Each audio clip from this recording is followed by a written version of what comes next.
Ano ang tunay na kahulugan ng Catholic? Pag-usapan po natin yan sa devotion natin na ito. Magandang araw po sa bawat isa sa inyo. Welcome back to our 365 Daily Devotions Seminary Edition. Binabati ko po muna si Focus Productions, Rans Ezekiel Losa, and Alvin29. Maraming salamat po sa inyong pagsubaybay dito sa ating channel. Now, yung topic po natin ngayon ay tinatawag nating Universal Church. Universal Church. Now, ano po ba yung Universal Church? The Universal Church is the whole body of Christ. So, pag sinabi nating Church Universal, Universal Church, ito yung kabuuan ng katawan ng ating Panginoon Jesucristo. Remember, sa Biblia po, tinatawag na body of Christ, yung church. So, true believers from every nation and generation united by faith in Jesus and indwelt by the Holy Spirit. So, yung totoong church, sila yung mga mananampalataya, tagasunod na ating Panginoon Jesucristo sa lahat ng dako, sa lahat ng lugar, sa lahat ng henerasyon, na pinag-isa ng pananampalataya kay Kristo at pinananahanan ng Santong Espiritu. It transcends denominations, cultures, and borders, forming one spiritual family redeemed by Christ's blood. The church is not an institution. Yung church po, hindi ito institusyon o relihiyon na itinatatag ng mga tao. But a living organism. Ano ibig sabihin nito? Binubuo ito ng mga tao. Hindi ito relihiyon. Kahit pa ang isang tao umanib sa isang relihiyon, pero yung tao na yun hindi naman talaga totoo yung pagsunod sa Panginoong Jesucristo. Siguro sa pangalan lang, no, membro ako ng ganitong relihiyon, pero hindi naman talaga follower ni Jesus, hindi pa rin yun kabilang sa church ni Jesus. Kahit kabilang ka sa relihiyon, pero kung hindi ka tagasunod ni Kristo, hindi ka pa rin kabilang sa church.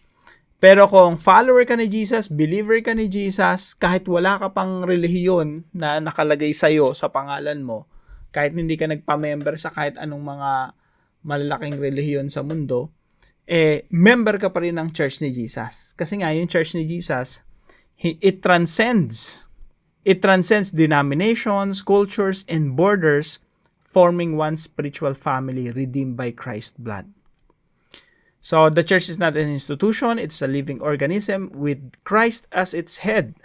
Local churches reflect this unity, reminding us that we belong to a global, universal, and eternal community called to worship, witness, and serve together until Christ returns. Sabi po dito sa Matthew chapter 16 verse 18, "And I tell you, you are Peter, and on this rock I will build my church, and the gates of hell shall not prevail against it." At sinasabi ko naman sa iyo na ikaw ay Pedro, at sa ibabaw ng batong ito ay itatayo ko ang aking iglesia, at ang pintuan ng Hades ay hindi magwawagi laban sa kanya. So, maganda pong aralin tong verse na ito. Siguro pasadahan lang natin ng mabilis, no? Maganda po rito, nakikita niyo po may letter A at letter B. Yung Pedro po rito, sa Grego po niyan ay Petros. At yung bato na tinutukoy dito ay Petra. So, parang merong play of words. At sinasabi ko naman sa iyo na ikaw ay Petros, at sa ibabaw ng Petra ay itatayo ko ang aking iglesia. So, ano ibig sabihin nito? Sa madaling explanation o paliwanag, nung sinabi ni Pedro na you are the Messiah, the Son of the living God, yung pananampalataya na iyon, yung si Jesus Christ mismo as the Son of the living God, the Messiah, yan yung pinakabato. Ang bato hindi si Pedro, kundi si Jesus mismo. Kasi si Pedro, Petros yung pangalan niya. Pero yung bato rito, Petra, si Jesus mismo. Or yung confession ni Peter na si Jesus yung Messiah, the Son of the living God. Doon itinayo ang iglesia. Ang pundasyon ng iglesia ay walang iba kundi ang ating Panginoong Jesucristo. Kaya sabi dito, ito ay itatayo ko. Sa ibabaw ng batong ito ay itatayo ko ang aking iglesia, at ang mga pintuan ng Hades ay hindi magwawagi laban sa kanya. So ito po ang ilan sa ating mga katuruan ngayong araw. Number 1, the term Catholic means universal. Nung sinabi ng ating Panginoong Jesucristong sa ibabaw ng batong ito, no, sa ibabaw ng pananampalataya na si Jesucristo ay Messiah, the Son of the Living God, siya mismo yung pundasyon. Sabi niya, sa ibabaw ng bato ko ito, itatatag ko ang aking iglesia. Hindi po siya dito nagtatag ng relihiyon o pangalan ng samahan o mga denominasyon. Ang itinatag niya po rito ay Universal Church. So, yung ibig sabihin po ng Catholic, actually, it means universal. Tingnan nyo, basahin po natin muna, no? The word Catholic derived via late Latin, Catholicus, from the ancient Greek, na ang tawag ay Catholicos. Ang ibig sabihin ay universal. So, yung Church ni Jesus Christ, ang ibig sabihin nito, worldwide yung sakop. Hindi po ibig sabihin na nagtatag si Jesus Christ ng isang relihiyon na ang pangalan Catholic. Ang ibig sabihin lang ng Catholic, ibig sabihin universal, malawakan. Kaya kahit mapunta ka pa sa isang isla na wala kang membership doon, wala kang relihiyon doon, basta nanampalataya ka sa Panginoong Jesucristo, sumusunod ka kay Kristo, membro ka na agad noon. Hindi mo kailangan magsulat, hindi mo kailangan magpa-member sa mga organisasyon o sa mga maraming nagsusulputang mga relihiyon. Ang kailangan mo lang manampalataya directly kay Jesus Christ. Maging follower directly ni Jesus. And then you will become a member of the body of Christ. So the term Catholic means universal. Point number 2, the Church of Jesus is a movement. Ang Church ni Jesus Christ po, ito po ay isang kilusan. So pag sinabi nating movement, ito ay kilusan. Anong kilusan? Kilusan, ibig sabihin mga taong tagasunod ni Jesus na kumikilos para yung kaharian ng langit ay manaig dito sa lupa. Kasi yung kaharian na dala-dala ni Jesus Christ, that's the kingdom of heaven. At lahat ng mga citizens of the kingdom or members of the church or members of His body, ang kilos nila, transformation. Kaya ang goal talaga ng church dito sa mundo ay magkaroon ng transformation. Yung kalooban ng Diyos na nangyayari sa langit ay mangyari dito sa lupa. Kaya po yan ang itinuro ng Panginoong Jesucristo na panalangin sa kanyang mga alagad. Your kingdom come, your will be done on earth as it is in heaven. Kaya po ang church po ni Jesus Christ, it's a movement. Hindi siya yung parang mga organisasyon na tinatatag ng tao. Though, of course, kasama naman yon, no? Kasama yon sa church ni Jesus. Pero ang intention talaga ng Panginoong Jesucristo, yung church niya maging Catholic, universal, pang buong mundo, worldwide. At ito ay kilusan, kumikilos sa lahat ng aspeto ng buhay ng tao. Sa pamilya, sa komunidad, sa mga bansa, sa mga gobyerno, sa mga eskwelahan, sa mga businesses. Kung ikaw ay Kristiyano na nagtatrabaho, empleyado, doon ka magdudulot ng pagbabago, no? Yun yung intention. Punuin yung buong mundo ng mga tagasunod ni Kristo. So the Church of Jesus is a movement. And number 3 po, the movement of Jesus welcomes you. Kapatid, welcome ka. Kahit nasang bansa ka pa. Kahit na hindi ka magsulat ng membership mo sa isang organisasyon o sa isang relihiyon, welcome ka sa movement or Universal Church ni Jesus. Paano ka magiging member ng Church ni Jesus? Simple lang. Wala kang dokumentong pipirmahan. Ang kailangan mo lang, manampalataya kay Kristo directly kay Jesus. At ang kailangan mo lang maging follower ni Jesus. Maging tagasunod ng ating Panginoon Jesucristo. And you have to make a decision now. Lord, I surrender my life to you. I give my life to you. I want to follow you. You are worth it. Lahat ng gagawin ko para sa iyo, worth it yan. Walang sayang dyan. So the movement of Jesus Christ welcomes you. Welcome ka kahit nasan lugar ka pa. You can become a member of the body of Christ. Now, paano po natin ito i-apply sa ating mga buhay? Number 1 po, join the worldwide movement of Christ. Hindi po kailangan na, again, nakapirma ka sa isang relihiyon, no? Sapat na alam ni Jesus na believer ka, follower ka. That's it. Pagdating naman sa Judgment Day, anong sabi ni Jesus Christ doon sa inihiwalay niya, no? Kaliwat kanan, inihiwalay niya yung isang parte. Sabi niya, I don't know you. Di ko kayo kilala. Lumayo kayo sa akin. Kaya po, ang mahalaga lang dito, kilala ka ng Panginoon Jesucristo. Tupa ka niya.